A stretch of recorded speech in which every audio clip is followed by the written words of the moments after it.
to start with? Let's see, by show of hand, please, everybody. If you have a Facebook account, raise your hand. Okay, just take a look, guys. Look around, look around. You see, almost everybody. Now, this is about us. Now, how about college students? Let's see what happens. Is that really important? Now, how the story started with me, with my wife. 2010, I got married. My wife is still in the Middle East, and the only way to communicate for over 3 years is on the Skype. And she is Skyping with me right there. Hi. Now, every time I'm with my wife on Skype, she's always tapping and clicking her computer. So I say, what are you doing? And the answer was always Facebooking. So for 3 years, my wife was always Facebooking while she was Skyping with me. Now that made me interested. If this happens between a wife and a husband, what happens as a teacher for almost 25 years? Now, what happens? How does that affect our students? And this is how the whole thing started. So, what do you think that number is? Users. That's CNN. Can confirm that 1 billion users. About college.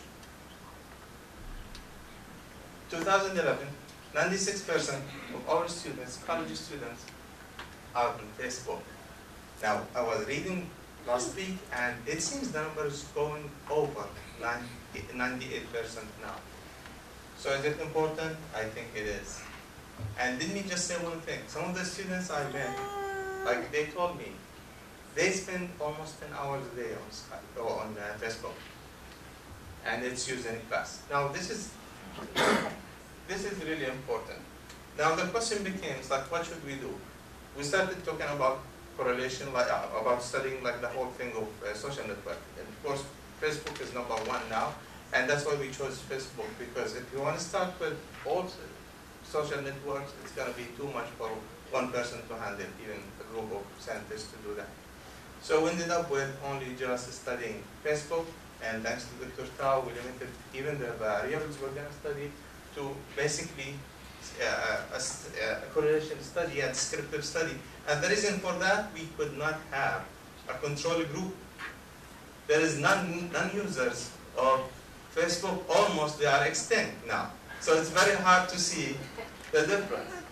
So we ended up doing that in relation. So the question was, the correlation between time students spend on Facebook and their GPA in regard to three major variables: age, gender, and major. To do that, constructed a service, a Google survey that was linked to a spreadsheet. Everything that happened in the survey goes to the spreadsheet to collect the data in there. And after that, we send that through Dr. Tao to other instructors, and then it was distributed to the students in their classes to answer the survey. And this is how we got our students. Now, usually charity starts at home, so we decided to be CSUMB first. We took like CSUMB as the like the center, because we thought it's representative of almost all the colleges and universities in the United States.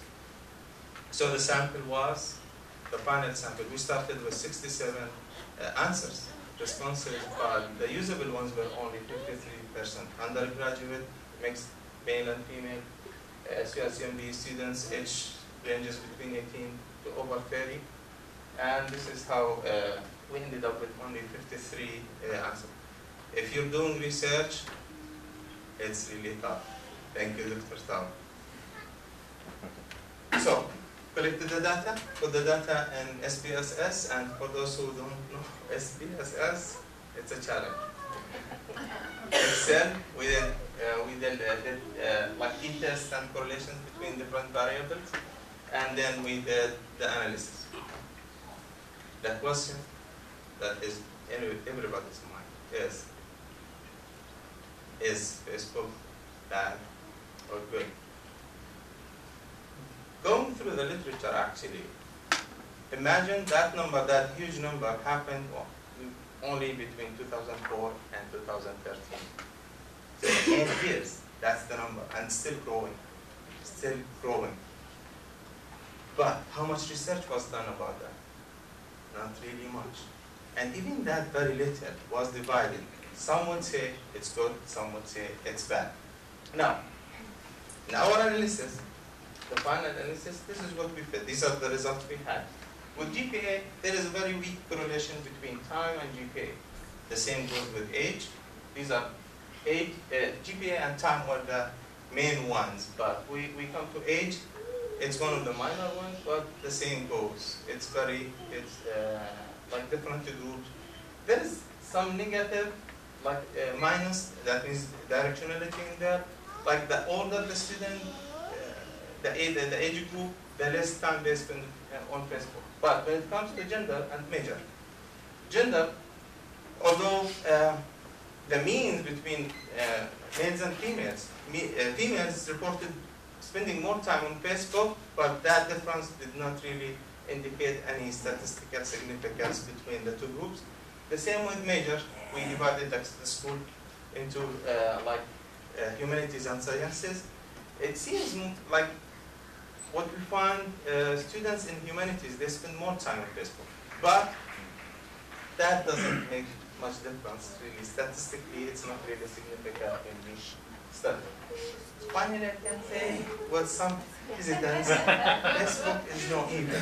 Actually, as a teacher, I think they are using it. Whether we like it or not, the students are using that. And that's the new age, that's the new generation. They are all about computers and technology. So why not exploit that and make it part of our teaching system? It might. Thank you, Will. He sent me also a link. There is a new report about using Facebook, like 100 ways to use Facebook in your classroom. Collaboration and all that stuff. Some of the students actually, even if I asked you, will have different groups. The students were the same. Like in their comments on thinking of using Facebook as a learning tool, they were divided. Some would say it's just a waste of time, or it cannot be used. The other group also said, no, it's a great learning tool. We use it and it gives everything. We're on track.